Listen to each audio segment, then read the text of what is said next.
noches y bienvenidos a Sala de Prensa de Noticias Caracol Ahora. En los últimos días han sido noticias las denuncias sobre un supuesto fraude en las elecciones el pasado domingo 13 de marzo por denuncias sobre miles de mesas en las que según algunos partidos no aparecen votos por esas colectividades. Pero además hay reclamos por errores o también inconsistencias en los formularios E14, que son esas actas donde los jurados de cada mesa registran los votos depositados. La registraduría le ha salido al paso y ha negado cualquier posible fraude. En las últimas horas, el registrador Alex Vega justamente entregó esos resultados de los escrutinios o verificación de los votos depositados para las elecciones al Congreso y en las consultas interpartidistas. Y en efecto hubo algunos cambios en las curules que obtuvieron algunos partidos políticos. Nicolás Rojas nos tiene los detalles. Hola, buenas tardes. Pues la registraduría entregó hoy el 97% de los escrutinios de las mesas después del preconteo del 13 de marzo. Pero ¿cuáles son esos datos que se arrojan y en qué cambió con respecto a las elecciones legislativas que tuvimos el domingo? Lo primero es que el pacto histórico suma 390.000 votos y pasa de 16 curules en el Senado de la República a 19. Ahora vamos con los perdedores que no les fue muy bien en este escrutinio. Por un lado, el Partido Conservador pasó de 16 curules a 15, la coalición Centro Esperanza pasó de 14 curules a 13, es decir, perdieron cada uno un congresista, y lo mismo sucedió con el Centro Democrático. Ahora, ¿qué pasó con los partidos que tenían una expectativa para superar el umbral? Es el caso de Fuerza Ciudadana, es el caso del Nuevo Liberalismo y Salvación Nacional, pues lastimosamente no pudieron superar más de los 500.000 votos. ¿Esto qué significa?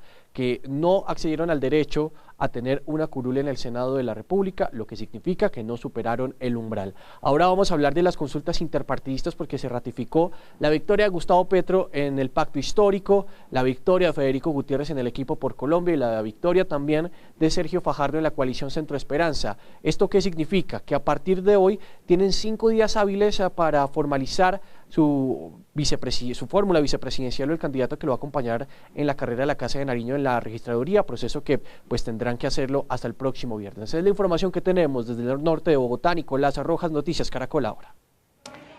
Nicolás, y es que esta polémica y también los nuevos resultados que hasta ahora benefician al pacto histórico y les habría dejado un sabor no tan dulce a otros partidos son el tema de hoy en Sala de Prensa, y por eso nos acompañan Andrés Dávila, que es analista de la Facultad de Ciencias Políticas de la Universidad Javeriana, y Jan Basset, profesor de Ciencias Políticas de la Universidad del Rosario. Gracias a los dos por aceptar nuestra invitación aquí en Sala de Prensa, y empiezo con Jan Basset. Buenas tardes. Buenas noches, Daniela. Andrés, buenas noches. Bienvenido a Sala de Prensa. Buenas noches, Daniela. Bueno, Jan, la primera pregunta que quiero hacerle es ¿qué opinan o qué opina usted pues de estos cambios que dejan los escrutinios? Hasta ahora el pacto histórico tendría pues 3 curules más en el Senado y quedaría con 16, mientras que otros partidos como el Conservador, el Centro Democrático y también la coalición Alianza Verde perderían una curul cada uno. Bueno, Daniela, la primera cosa que hay que decir es que es normal que haya diferencias entre el preconteo, que son los datos que se anuncian la noche de las elecciones, y el escrutinio, que son los datos oficiales definitivos que se están anunciando ahora. Siempre hay unas pequeñas diferencias y además pues hay antecedentes de que las listas cerradas, como es el caso del pacto histórico, pues recuperan votos en el escrutinio con respecto al preconteo, porque a veces puede ocurrir que por la forma en que están redactados los formularios de mesas, los famosos E14, pues a veces los jurados se pasan la casilla de las listas cerradas porque son más chiquitas y no se dan cuenta. Entonces puede haber errores en este sentido. Lo que sí es cierto, sin embargo, es que en esta ocasión pues hay una diferencia realmente muy grande entre los dos, entre el preconteo y el escrutinio, y pues es esto que ha generado polémicas. Entonces pues habrá que estudiar muy a fondo, mirando un poco de dónde vienen las discrepancias entre los dos para ver qué es lo que está pasando y por qué falló este preconteo en esta ocasión. Sí, profesor Andrés Dávila, justamente sobre ese punto es que quiero preguntarle, porque en efecto, tanto la misión de observación electoral, ¿verdad? Todos estos veedores, observadores internacionales, incluso la misma registraduría, pues ha dicho, el preconteo no es algo, digamos, no verídico, pero no es oficial, apenas es un previo, por eso se espera el 100% del escrutinio, digamos, ya completamente revisado. Pero estos errores, ¿usted cómo los califica? ¿No son realmente graves teniendo en cuenta que son unos comicios, que vienen unas elecciones presidenciales? ¿Cuál es ese, digamos, como sinsabor, ¿no?, que le deja también a los partidos políticos en materia de transparencia?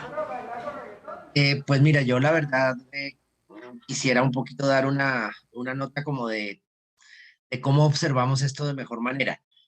Tuve la oportunidad de hacer observación electoral el domingo con mis estudiantes y entonces vi un poco las dificultades que enfrentaron los jurados y las personas de la registraduría al procesar la información tan rápidamente y tener la necesidad, digamos, de cumplir al preconteo. Ahora, yo señalaría, si uno se va a la historia, como decía Jan, siempre hay alguna diferencia, siempre en elecciones para Congreso las cosas suelen no resultar tan bien como se esperaba, siempre hay unas reclamaciones que además en el tiempo terminan siendo reconocidas por la autoridad electoral y en ese sentido pues estamos en un escenario en el cual simplemente lo que pasó esta vez es un conjunto mayor de errores y de eh, discrepancias entre los datos del preconteo y lo que se está recogiendo hoy con el escrutinio. Eh, yo creo que evidentemente hay que revisar eso y creo que el registrador tiene una responsabilidad en el tema, pero digamos una responsabilidad compleja. ¿Qué tipo de jurados se seleccionaron preferencialmente?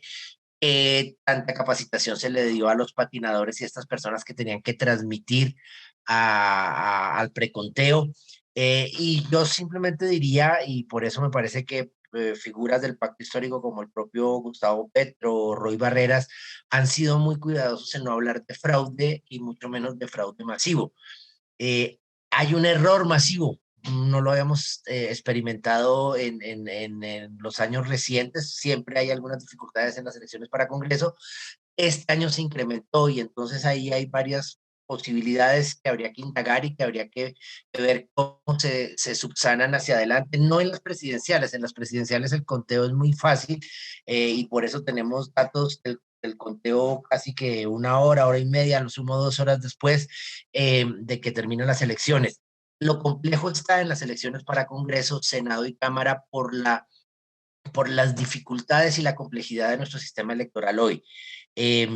Cuando uno veía a los jurados trabajando hasta las 9, 10 Sí. de la noche con dificultades para obtener el resultado, allí hay errores, es normal. Y parece que hubo muchos errores Sí. en este diseño del E14. Yo lo que digo es, si hubiese un fraude masivo, pues lo hicieron muy mal porque ahí están los votos que permiten el Claro. reconteo y que permiten aclarar en el escrutinio la situación, al punto de que hoy quien se está quejando no es el Ujú. pacto histórico, sino el Centro Democrático. Sí, pero sí quiero preguntarle a Jan Facet, porque usted tocaba un punto muy importante y es que, en efecto, a pesar de que la misma misión de observación electoral no habla de un fraude porque dice que no tiene los elementos justamente para hablar específicamente de esa palabra, sí enfatiza en los errores que desencadenaron en incluso la suma de los votos que hoy estamos conociendo. Y usted hablaba de digamos, de un error que ha desencadenado en una discrepancia bastante amplia. Es que estamos hablando de 28.000 mesas casi que tenían votos en cero para el pacto histórico, pero además no solamente los afecta a ellos, sino a otros partidos políticos. Eso, digamos, ¿en qué puede desencadenar? ¿Cuál es la consecuencia? Y hablo yo también en temas ciudadanos, ¿no? O sea, ¿cómo termina viendo la gente esto? Pues evidentemente pues es algo que cuestiona un poco la registraduría, pero otra vez es realmente un tema de, efectivamente, como lo decía Andrés, de complejidad del escrutinio, y yo creo que debería llamar un poco la atención sobre pues el hecho de tener este sistema tan complicado que tenemos con voto preferente, con circunscripciones especiales, un sistema, un proceso de conteo que toma muchísimo tiempo, que es engorroso, que es complicado. Todos los que observamos las elecciones o los testigos electorales lo pudieron vivir el domingo pasado por la noche. Es algo realmente muy complejo y yo creo que pues si hay algo que debatir es también pues ¿por qué no tratar de simplificar un poco este sistema para las elecciones legislativas que realmente es muy complicado para los jurados, es complicado también para los electores, ¿no? En esta ocasión ha bajado afortunadamente el número de votos nulos, pero pues todavía hay muchísimos votos no válidos porque los electores a veces no entienden, el tarjetón es muy complicado. Entonces yo pienso que pues deberíamos aprovechar un poco esta crisis para volver a lanzar el debate sobre reformar este sistema de elecciones, reformar este sistema electoral en el sentido de simplificar. Sí, Andrés, le pregunto justamente sobre eso que dice Jan. Los observadores internacionales han llamado la atención específicamente sobre ese punto, la manera en que los jurados tienen que hacer, ¿no? La llenada de formularios, que son 3 formatos, que los 3 lo tienen que hacer a mano, pero al final estos 3 formatos son obligatorios. ¿Cómo se puede simplificar, digamos, como todo este proceso? Muchos hablaban de volver a usar, no sé, un papel carbón, un papel alquímico, para que todos los datos queden, digamos, justamente bien y no haya margen de error. Yo creo que lo que tiene que hacer la registraduría en los próximos 4 años es seguramente contratar muchos expertos para que le ayuden a resolver ese problema, a no ser que el Congreso asuma la tarea de hacer unos ajustes a nuestro sistema electoral. El problema es que un poco cuando uno mira la situación es como la cuadratura del círculo, porque claro, hay esta idea de que lo ideal, de que lo mejor que podría pasar sería eliminar las listas, el voto preferente, dejar todo en listas cerradas. Eso simplificaría sin duda, pero el problema está en que la lista cerrada, que suena teóricamente muy bien, nos devuelve un poco como a 1950, cuando quienes hacían las listas eran Laureano Gómez y Alfonso López Pomarejo. Y eso, digamos, tampoco es deseable para nuestro sistema electoral. Entonces ahí están las decisiones complejas de cómo resolver esto. Yo creo que de todas maneras, digamos, si no hay una gran reforma al sistema electoral y de partidos, en la parte operativa la registraduría puede introducir correctivos importantes. Por ejemplo, un correctivo sencillo, que evitó muchos más votos no nulos y muchos más tarjetones no marcados, fue separar la circunscripción del Senado y de Cámara de las circunscripciones especiales y que fueran en tarjetones distintos. Eso ya es una solución sencilla y ahí se logró corregir algo de esto. Por ejemplo, el sumar las consultas de las coaliciones el mismo día, pues hace que los jurados empiecen a trabajar en Senado y Cámara casi hora y media, 2 horas después de cerradas las elecciones, cuando les queda la tarea más compleja y más difícil para 700.000 jurados elegidos aleatoriamente en la sociedad colombiana, que hace que unos jurados lo puedan hacer muy bien y les rinda, pero donde había un jurado no tan preparado y no tan ordenado y muchos votos en una mesa, esto podría terminar bastante tarde. Entonces ahí hay cosas que se pueden hacer. Por ejemplo, yo creo que parte del error está en los que transmitieron los datos, porque es donde se nota la mayor diferencia, y ese es personal que contrata a la registraduría, que capacita a la registraduría. Entonces allí donde también se pueden hacer algunas cosas. El costo terrible de lo que pasó, pues es que se pierde credibilidad en el funcionamiento del sistema. Y así como nos vanagloriamos y las misiones internacionales se van felices cuando el resultado de las presidenciales está antes de las 5 de la tarde, pues hoy estamos pagando los costos de lo contrario, y lo que me preocupa allí es que el costo de recuperar credibilidad en estos procesos es alto. Yo creo que el registrador tiene que hacer un mea culpa y tiene que mirar bien. Ahora, ya advirtió también una cosa: los jurados que contaron mal, pues pueden ser investigados. Porque que incluso ellos firman, dicen, ellos certifican. sí, que incluso estas mismas misiones de observación han dicho que hay jurados que lo aceptaron, ¿no? Ujú. Y eso, ¿en qué?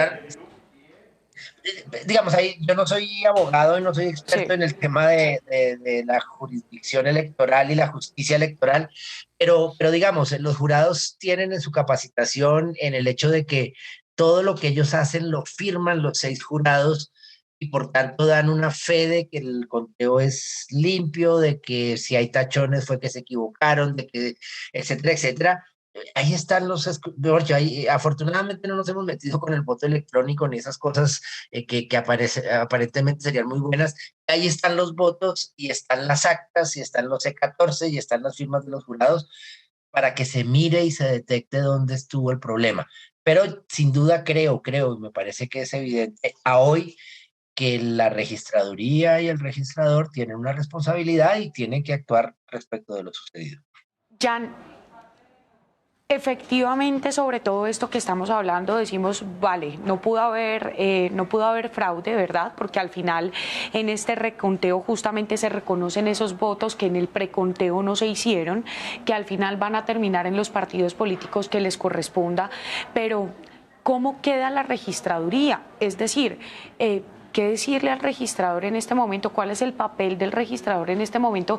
Que por supuesto, Sally dice que no hubo fraude, pero no reconoce esos errores que hoy desencadenan en toda esta polémica y que al final sí haya un cambio en el Congreso de la República. Sí, así es, obviamente, pues el registrador queda bastante mal en esto y pues además estamos, digamos, en un momento de mucha tensión política con esta posible alternancia que se dibuja a la presidencia y unos cambios fuertes de tendencia política en el Congreso.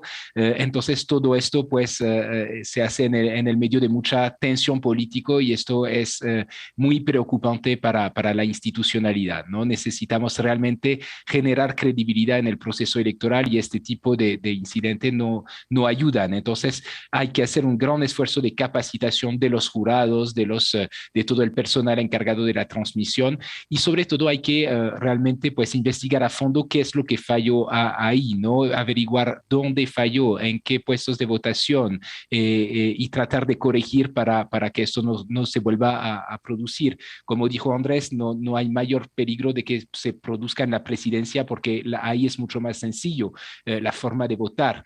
Pero pues en las elecciones locales, por ejemplo, del año próximo, pues eso podría, ahí tenemos muchas lecciones que aprender. Una nota optimista en el medio de todo esto, estamos aprendiendo y los partidos, las campañas están aprendiendo.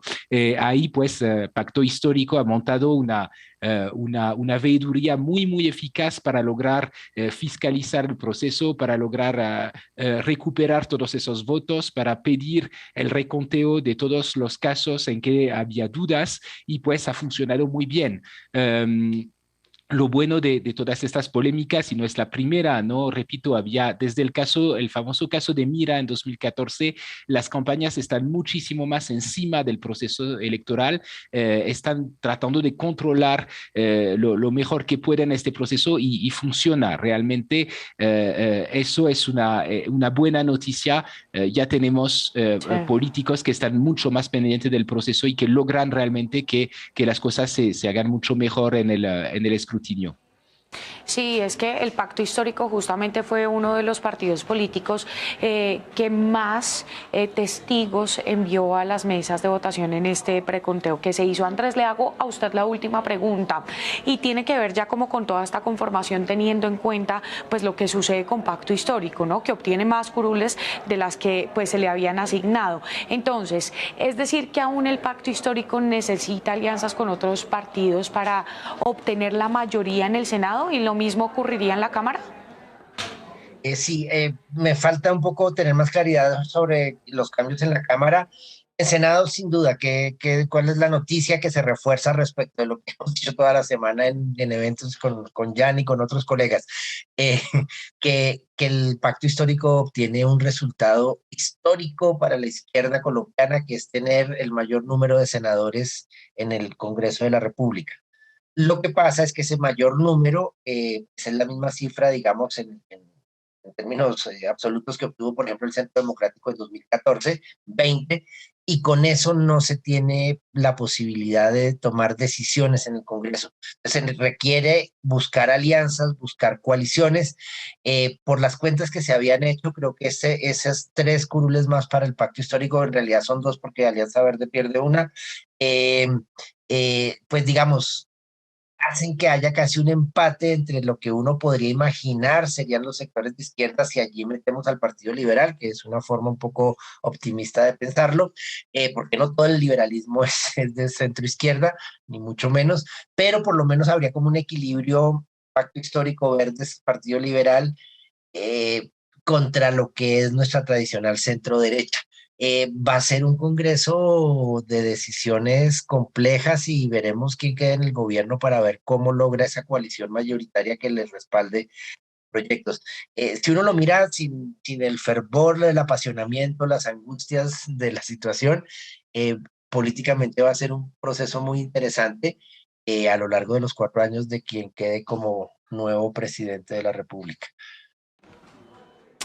Bueno, cerramos todo este capítulo de la registraduría, de lo que todavía queda, pues no, sacar conclusiones después de que se termine todo este 100% del escrutinio, pero quiero que pasemos a las campañas. Jan, ¿cómo ven la designación del exministro Luis Gilberto Murillo como compañero de fórmula de Sergio Fajardo? ¿Esto sí lo puede impulsar?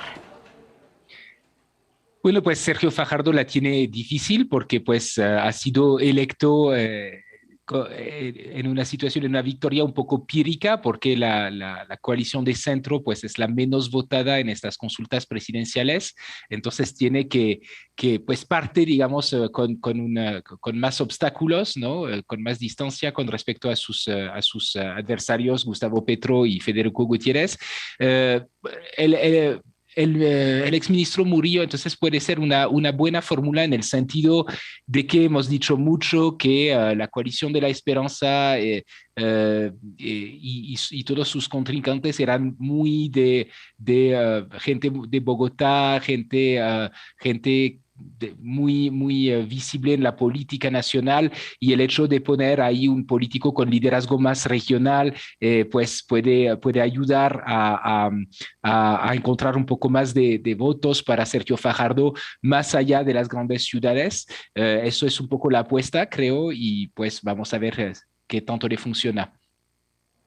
Bueno, esto es Sergio Fajardo, pero Andrés, ¿cómo ven la decisión que habría en teoría tomado Gustavo Petro de ir a las elecciones con Francia Márquez como candidata a la vicepresidencia, que además fue digamos, una de las sorpresas, ¿no? El pasado 13 de marzo.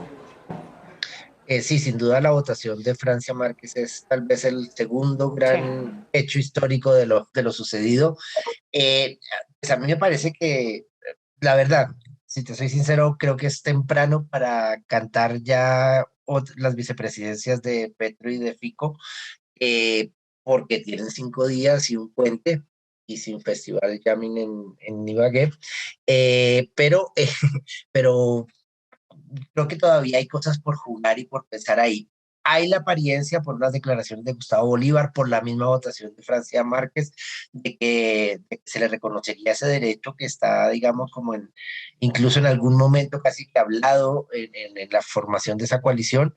Eh, y creo que le aportaría, pues, lo que simbólicamente representa a Francia.